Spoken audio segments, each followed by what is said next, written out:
Terrorists from around the world are right now flooding into Nigeria to launch Muhammad's prophesied final global jihad. I'm Mike Arnold. I've made 16 trips to Nigeria, to the front lines of the Christian genocide. I built schools for displaced children there, and I wrote Epicentre, the best-selling book about what's happening. Here's what you must know and what nobody is telling you. When you hear it, you will not be able to look at the situation in Nigeria or global security the same way again.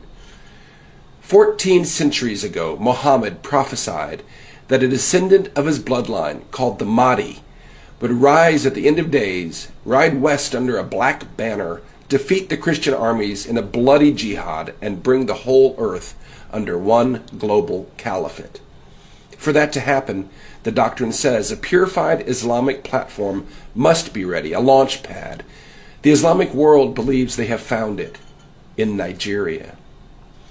In 1804, a direct blood descendant of Muhammad, named Usman Dan Fodio, launched a jihad in what is now northern Nigeria. He founded the Sokoto Caliphate explicitly as the launch pad for the coming of the Mahdi. He killed as many as 250,000 and displaced millions to establish the largest pre-colonial empire in Africa, bigger population than Pharaoh's Egypt, using the exact same tactics we see today: massacre, beheading, destruction, rape, displacement, and slavery, all while shouting Allahu Akbar. Usman Dan Fodio wrote more than 100 books. In them he positioned himself as the Mujaddid, the renewer of his Islamic century, whose mission was to prepare the way for the coming of the Mahdi. He believed the Mahdi would appear in the caliphate he founded while his descendants sat on the throne. In other words, he saw himself as, effectively, the Islamic John the Baptist, making the way for their jihad messiah. At its peak, Dan Fodio's Sokoto Caliphate held as many as 2.5 million slaves. The British never conquered the caliphate. They cut a deal. Indirect rule, they called it, and let the caliphate stay in power as their enforcers. The Mahdi's launchpad survived. Muhammad's bloodline kept the throne. The British forcibly chained the vibrant, largely Christian, English-speaking South to this dark, feudal caliphate. Before they granted independence in 1960, the British federalized the vast oil reserves of the South, gave full control of the new federal government to the north, and cut a sweetheart deal to keep looting the nation's black gold. In 1967, a portion of the southeast, known as Biafra, at the time the fastest growing economic region on earth, sought independence from the caliphate's genocidal grip. In response, the northern warlords enforced a total blockade, declaring starvation a legitimate tool of war. They even shot down Red Cross aid planes.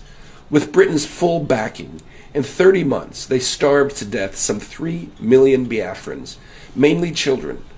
The survivors were subdued, their wealth confiscated, a generation buried in mass graves, the history erased. Welcome to Nigeria, a so-called secular democracy, where today's constitution was written by an Islamic dictator and mentions Sharia law and other Islamic terms 165 times. Christianity, 0. Sitting on that caliphate throne today is Sultan Sa'ad Abubakar III, the 20th hereditary heir of Dan Fodio, and the spiritual head of West Africa's 108 million Muslims. One bloodline, Muhammad to Dan Fodio to today's Sultan. 1400 years of prophecy, waiting. Today, Islamic fundamentalists around the world believe the moment has come. The Islamic State has declared Africa their divinely empowered land. The majority of global ISIS propaganda now comes out of Nigeria. Foreign fighters from the Middle East, North Africa, the Sahel, even Europe, are streaming in as religious pilgrims, not immigrants. They believe this is where Allah has called them to die for the fulfillment of Muhammad's prophecy. Sheikh Zakzaki is founder of the Islamic Movement of Nigeria, an Iran proxy with 3 million members across Nigeria.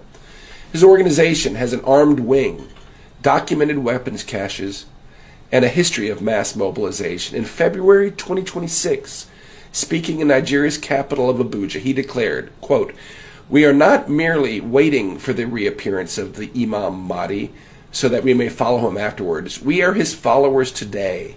Here's our global leader, and the affairs of the Ummah, that's the global Muslim community, are already under his guidance.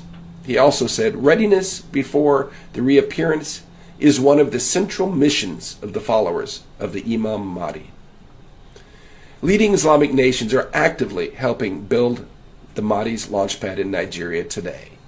Turkey just signed a major deal with President Bola Tinubu to train Nigerian troops using a group whose stated mission is to, quote, pave the way for the long-awaited Mahdi by helping the Islamic world achieve military superpower status. Iran, whose entire regime exists to hasten the Mahdi, has helped build Zakzaki's massive Islamic movement in Nigeria. Saudi Arabia spent decades building the doctrinal pipeline that birthed Boko Haram, and Qatar is the banker. The movement's toll is staggering. Since the founding of the caliphate, the start of this jihad, as many as 6 million Nigerians dead, 10 million enslaved, 25 million displaced. Since 2009 alone, 125,000 Christians slaughtered, along with 60,000 peaceful Muslims who refused to join the jihad, according to Nigeria's human rights group Intersociety. More than 20,000 churches destroyed. Today, 80% of all Christians killed worldwide for their faith are killed in Nigeria, most by jihadis from the same tribe, same caliphate, same prophecy, using the exact same tactics Dan Fodio used 222 years ago. Allahu Akbar. This is the longest running and longest active genocide on earth, a hidden Holocaust. Today in Nigeria, college girls are burned to death for praising Jesus on WhatsApp, and nobody is punished. Farmers are sentenced to death for defending themselves against terrorists. The Chinese are looting vast amounts of blood minerals and funding the jihad groups to clear the land, bribing the military and political leaders to look the other way. A prisoner of conscience named Nnamdi Kanu is serving a life sentence in Sokoto prison for truth spoken in England, illegally abducted from another country, and convicted under a law no longer on the books. Youth are executed in the street by federal police. Influencers who speak the truth are taken, tortured, and disappear. Thousands of men, women, and children are abducted, held in what can only be called concentration camps, many tortured and killed in sophisticated kidnapping schemes pioneered by Boko Haram. Nigeria's 50 million school children are today being forcibly indoctrinated by the government. The man in control of the nation's curriculum, from preschool through college, is the world's leading expert on the Islamization of knowledge, and he considers it an intellectual jihad. As many as 10 to 12 million peaceful and productive Nigerians have been forced from their ancestral lands, living and dying in the most horrible conditions imaginable, denied recognition and aid by the government. Without intervention, it is expected that as many as 50% will be radicalized in the next few years. That's 5 to 6 million more jihadis. At the same time, the government gives captured terrorists room, board, and free classes, then releases them back to the community, rehabilitated. Many are even given government jobs.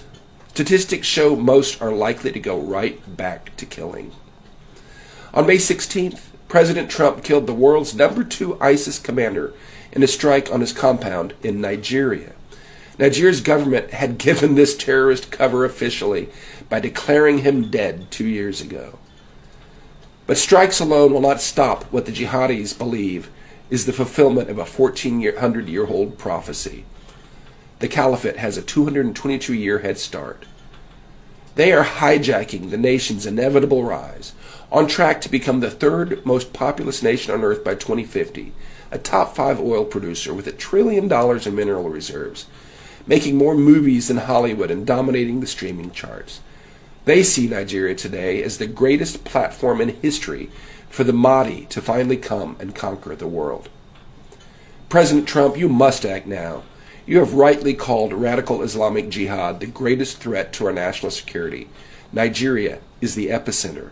You must know that working with the Nigerian government to end this genocide is like working with the Third Reich to end the Holocaust.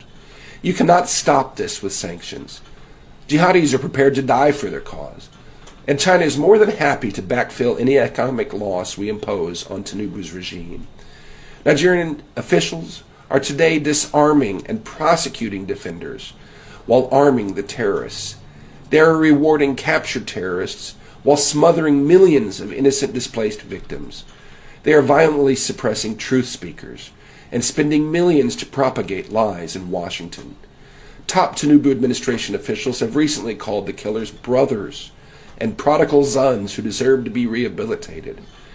The radicals have fully hijacked the school system with the philosophy of Boko Haram.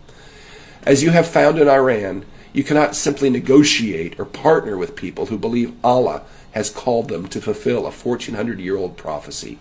And that is exactly what you are facing in Nigeria. But I believe you can flip Nigeria without a war. The people of Nigeria are incredible. They have unlimited potential. They rise to the top wherever they go in the world. Give them the chance to do that at home, and they will build an amazing nation, a real Wakanda, and America's greatest ally in Africa, a lighthouse of freedom in a dark part of the world. Just watch. President Tinubu is guilty of genocide today for his denial of recognition and aid to the displaced citizens. Indict him, arrest him. The Sokoto Caliphate must be investigated as a terrorist sponsor and dealt with accordingly. 2 centuries of history and overwhelming evidence demand it. Keep striking the terrorists, and you must know the Fulani militia are killing most of the Christians today, not ISIS. Hit them too. Take them all out. Conduct a full census of the displaced. Interview them. They are eyewitnesses to genocide, and help coordinate the international aid they desperately need. Finally, ensure a free and fair referendum for a new constitution written by and for the people.